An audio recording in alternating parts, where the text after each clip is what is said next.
Well, kids, welcome to another edition of Rimshots with Sean, brought to you by Barstools and Bandtalk. And I keep getting, I don't know if lucky's the right word, I keep visiting people in Los Angeles.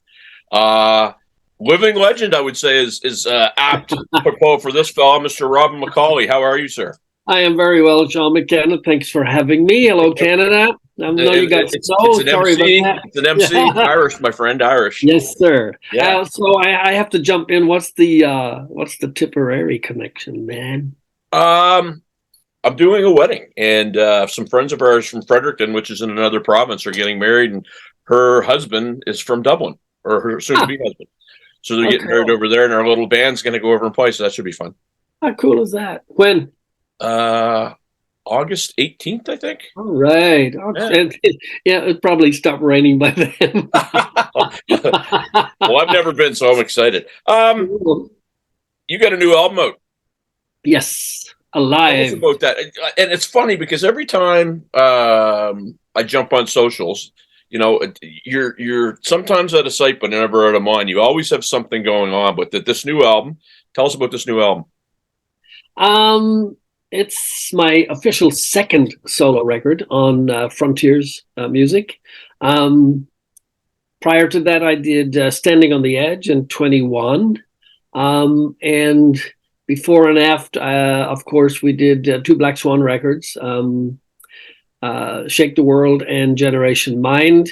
And we kind of came out of Generation Mind with Black Swan, and more or less within 6 months kind of segued right into this one. A little tougher around the edges on this one than Standing on the Edge. Great songwriting on it. I'm really happy with the production. It was a blast to do. We were a little late out the gate because I was in Europe with the Schenker tour. But we got it out February 17th. Billboards were kind enough to put me in at number 12 best new artist because I am new and I'm fresh. And the reviews are I'm humbled. It's at my age it's kind of fantastic. Nothing short of it. Well, and I mean, how is it? I mean, I don't want to sound like a little butt kissy. How is it your voice seems to get better every time? It's like, because I mean, you're singing in a register that isn't kind to people, a quarter of your age, but you just always seem to never lose it. It's always there. I don't know what to tell you. I'm glad it is. Let's say that straight out the gate. I take great care of it. It's my instrument. I write. I love to write my melodies. I love to write the lyrics. Not that I don't sing other people's, but when I do it for myself, I suppose I know where my wheelhouse is. I always tell people the same stories, like playing ping pong. I know where the white lines are on the table, and I know I can play right up to there before I'm out, down and out sometimes. And I know my limitations, and I work fiercely within that, and I push it as far as I can, and it seems to respond and ask, do what I ask of it. But I treat my voice really well. I'm a quiet speaker. Sometimes people go, "What did you say?" And I get lots of rest and exercise and hopefully eat the right stuff, and sometimes not. But when it's time to record, on a serious note, and time to tour, then I'm all about my voice. Everything surrounds that. Steamers, facial steamers, all of the right sort of stuff, because when the light turns green and you hit the stage, you better be ready to go. And honestly, Sean, I don't like going to gigs, which I do, to see somebody I really like and they fall short of the mark because they just don't cut it. And I can't make excuses for them or say that what I'm doing is right. But you have a responsibility. People pay money to come and see you, and I think the least you can do is give them what they came to see. And if you can't, bow out gracefully, I say, or something like that. Well, that's it's funny. I was interviewing a gentleman the other day, and we were talking about how when we go and we see somebody that we really, really admire, and they don't quite hit the mark, and and obviously with the singer, it's. I personally think singers have the hardest job because they have to deal with the elements, and their instrument is their voice, right? But sometimes you get singers that are just purposely trying not to do what they recorded. I won't name names, but you'll see somebody and be like, that would have been so good had the singer not done that. You feel the same way? Like you try to basically hit everything as close to you do as recorded, or I'll just make this quick. I remember back in the McAuley Schenker days, right? We'd go in to record, whether it was Michael playing a lead break or me laying down a vocal track. Something that we used to say without really setting it in stone was, whatever we record, please can we do it live? Because I'm a sucker for that. If I go to see somebody and there's a bunch of tunes that I really like, I don't want a different version on the night. I want to hear the stupid thing. I want to hear it. And that's what, there might be a lick, there might be a melody, there might be this, it could be an ad-lib line, but I want to hear that because that's what I lock into. And I purposely try to deliver. If I can't, I really get pissed off at myself. So if I feel like that about my own performance, God knows what they feel out front, And I know that with working with Schenker, he rehearses like a demon. All of those runs that he does, he reproduces that stuff night after night after night. So if you like something that he's played, you're going to hear it because he's a sucker for that, and I'm a sucker for it. It's the song, Right. It's the song, and that's how you wrote it, and so stick to it. I love that. We're here with Mr. Rob McAuley, and if you like what you see, and how can you not like what you see when you have guests like this, hit that old subscribe button.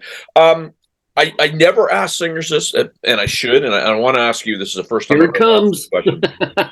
No, when you're recording, is your preference to sing the song like you would sing it live? So if it's a 4-minute song, you're just totally singing it, or is your preference to sing it line by line, or a little bit of both, or what's your method when you're in the studio? I mix it up.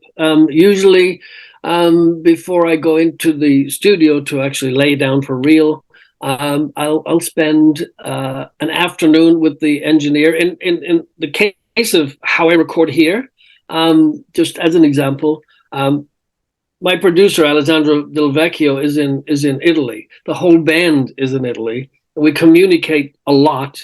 We decide what we're going to do. I get a barrel of songs. In this case, maybe 25 songs or something.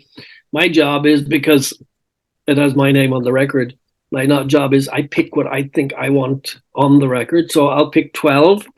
I'll demo here at home, and then I'll shoot those demos off to producer Alessandro. And then I have a studio very close to me with Andy Zuckerman, who does all my engineering. And Andy and I will spend an afternoon. We'll set up a bunch of different mics. Now we know what kind of mics he has and what suits this kind of sound. And we'll set everything up. We'll pick the time to come back in and record. And we're ready to go. And usually just to get levels fresh on the night, coming straight in out of the parking lot. Right? I'll run it in, we get a level, and usually purely for intonation, for the purpose of making sure there's plenty of air, I might break it up into, I'll do all the verses, I'll do all the choruses, and then I'll just come back around, we'll do a bridge, and then I'll come in and I'll run through the entire thing with backup vocals. And usually I do a complete vocal track, lead vocal track, and all the backing vocals myself in about a 2-hour period. That's Andy will say, if you don't have it in 2 hours, dude, you're not getting it. So that's kind of what we shoot for. Obviously, if you run over, we're not on a clock per se. So that's kind of what we set up. I have a blueprint. I know because of my demos what I'm going to do. So I'm really prepared. I don't rehearse in the studio. I sing in the studio. I lay it down. I know what I'm going to do. And so that's how I do it. And then we will listen back. And if there's a fix, we'll make a fix. It's just how it goes. And off it goes through the universe, and it lands somewhere in Naples, Italy, and then the mixing starts. That's usually the process for me anyway. Well, it's incredible that, the technology these days. I mean, you would have, you would have been recording records when it was, when they were cutting the records, with real tape. Right. And now and even then it was just like, if you were flat, you have to sit there and fix it or leave it. Now they can just. I remember. Yeah. To get the splice, and it was amazing to watch that. I mean, it was amazing to watch that going on, and how they would get that. And you go, "Did you hear it?" And I'm going, "I didn't hear it. I don't know what you're doing." Splice it, put it in, and off it goes. And it's amazing. A lot of people for years were going, "Oh man, there's nothing like analog. It beats digital." We've come a long way. Yeah, we've come a long way, and of course it's great. You get that sound with analog. I think still a great way to record drums, in my opinion. Still a great way. As a drummer, I would agree with that for sure. Yeah, still a great way. And I'm a big drummer fan, so it's really super important to me. Yeah. Well, and you've played with some good ones, man. You've played with some good ones. Yeah, I've been blessed on that level. Yeah, really. So, you've had a lot of music come out in the last while. The Black Swan Project. I mean, that to me, you were getting interviewed by John a couple years ago, John Marucha, and I was actually going to be on the show in the waiting room, and you were talking about that whole process. But I mean, super group, really. I mean, let's call it what it is. It's and it's embarrassment of riches, right? You get to call up the guys that you want to play with and put that together. And is that ever going to go out and do a formal tour at some point? Or oh God, the $1 million question. The $1 million question. I will tell you that there will be a Black Swan 3. So will it ever go live? We collectively like to think that at some point it will, before we're all dead. Winger's crazy busy again. I think they're about to drop a new record. Amazing history with Ringer and all the records, and consistently good. Foreigner, as you know, are doing a wind down. It could take a year, it could take 18 months. If there's a gap in there somewhere, and Jeff goes, I think we could do it now. Yeah. But that's what it's going to take, and of course the middle to the end of 22, Whitesnake were out, just doing it, and then that got canceled. So I don't know where that lies with Red for 23, if that will resurrect itself. It's a tough one. We would love to do it. We never say we don't want to do it. We always say we'd love to do it. I think it would be great live. I think it would be awesome. For sure. I think it would be awesome. I love the band. Love the band, love the songs, love the sound. It's just, it's killer. Yeah, for sure. I'm going to end this segment, but I want to end on this. We're the Positive Podcast, so it's not going to be anything salacious, but is there a favorite producer besides maybe your current one that you've worked with, that over the years that you've worked with, that you just said, this is the person that, thank God they came into my life. They got me perfectly. I worked perfectly with them. Everything went amazing. Is there a producer that you could name? Ooh, I have to say, off the top of my head, not really. Only because obviously when we started back in the middle of the 80s or the late 70s, there was obviously great producers. But to be fair, I've equally worked with so many great engineers. Who dial the stuff in. And of course, since the sort of the end of the 80s to now, everything changed. And that was my whole period. Everything changed dramatically, from people doing it at home and people, feasting their ears on Pro Tools and different levels of Pro Tools, and understanding a little bit more about production without actually having to hire the guy who will take all your points away on a record.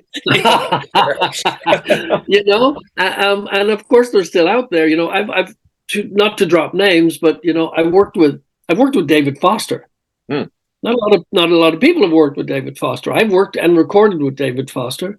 And I worked with Andy Johns right at the top period with McAuley Schenker. I've worked with John Eden, who did oh shoot, names are disappearing. Queensryche. So I've worked through. I've worked in. Andy worked on Free. Andy worked on Zeppelin. Does it come any better than that?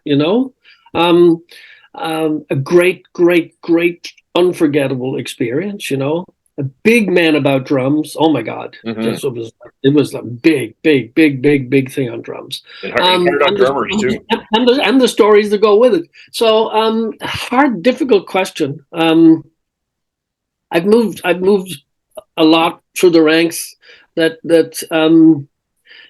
I think you don't have to rely on the big name producer as much as maybe we used to. So maybe I'm not giving you the correct answer. You give me the correct answer for sure. Keep your money now is what you're saying. Yeah, well, yeah, but not just about that. I think we're all, with the people that we've come through the ranks with. I think we're very capable of manufacturing a big sound equal to maybe any of them gone before without the name. Will there be another George Martin? Probably not. That sort of stuff. So I'm probably not answering it correctly, and I got shot down in flames. But of course, there's great producers, and it's great to have that producer's name on your record. And most people don't anymore. If that answers. There's no right or wrong answer. And that said, there's a shitload of bands that I absolutely love the production of, and they're not that well-known producers. They're like sort of in-house guys that the band have created a great relationship with, and just got that sound that they really like. You can look at the Nightwish production that's just phenomenal. Oh yeah. Then you can go across the street to like a Sabaton, or you can go to Alter Bridge, which I love that production, and then you go down to somebody like the Foo Fighters and you hear something completely different because it's done a different way, and probably all done by Dave Grohl. And so now you're moving around the place, or you get a Sex Pistols record that just kicks ass. Yeah. Right? Yeah. And so there you have it, and I love all of them. So I think it depends what your ears want. Fair enough. Want to hear. Anyway, that's it. No, it's perfect. And like I said, there's no wrong answers on this podcast. So we're gonna end segment 1. We're gonna be back with segment 2 with Mr. Rob McAuley after this. Awesome.